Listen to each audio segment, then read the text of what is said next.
Therefore, let us now go boldly before the throne of grace. Are you with me guys? क्या आप समझ में आ रहा है? आप में कमजोरता है, You have इसीलिए weaknesses. आओ ही आपसे एक minute. What? You have weaknesses, therefore come boldly. अगर वीकनेसेस हैं तो हमें डरना नहीं चाहिए क्या सिंहासन के पास जाने में? If we have weaknesses, should we not be afraid before going to the नहीं, throne? Bible No. कह रही है क्योंकि तुम्हारे पास एक महायाजक है, इसीलिए अब तुम हियाव के साथ उस अनुग्रह के सिंहासन में जा The सकते हो. Bible is saying you have weaknesses, but you have a great high priest. Therefore, come boldly before the throne of grace. Hear this, why? इज़राइट्स के लोगों की स्टैंडिंग किस पे डिपेंड करती थी? अपने महायाजक. The standing of the Israelites was dependent on their high priest. आप समझ रहे हो?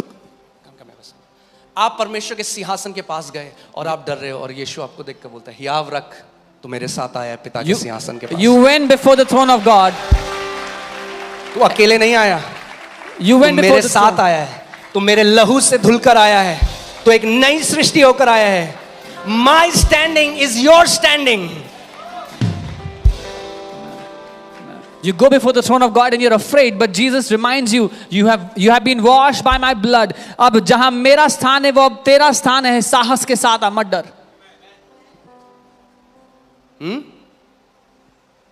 Because the mystery is now you are engrafted in Christ Jesus. क्योंकि रहस्य ये है कि आपको मसीह के अंदर गोद दिया गया, उसके अंदर डाल दिया गया. His righteousness is उसकी my धार्मिकता righteousness. अब मेरी धार्मिकता है. His standing before the Father is my standing before the Father. परमेश्वर के सामने जो उसका स्थान था वो मेरा स्थान है. His boldness is my boldness. उसका साहस अब मेरा साहस है. तो अब आप उस अनुग्रह के सिंहासन के पास बिल्कुल वैसे जा सकते हो जैसे यीशु उस अनुग्रह के सिंहासन के पास जाता है. So now you can come before the throne of grace just as Jesus comes before the throne of grace. And hear this.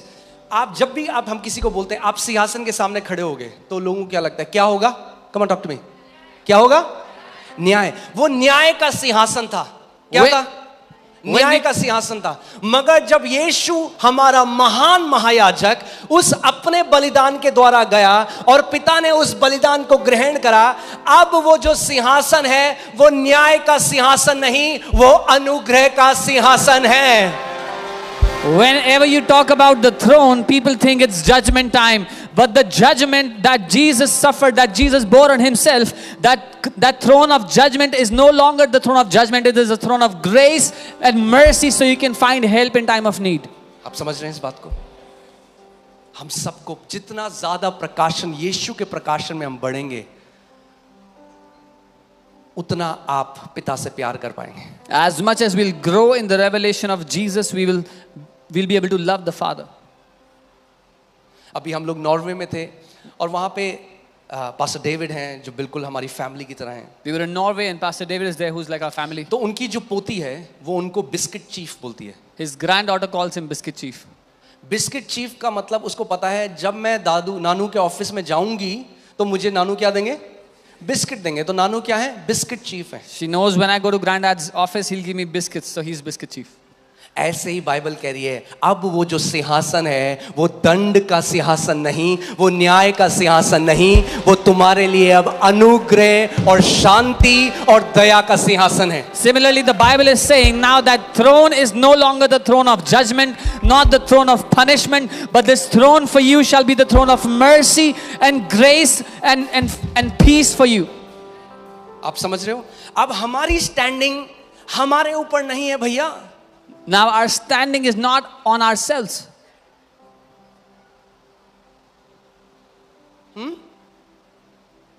हमारा हियाव हमारे ऊपर नहीं, वरना वो तो ऐसे ऐसे होगा, ऐसे. Our courage is not on ourselves, otherwise it will keep going up and down.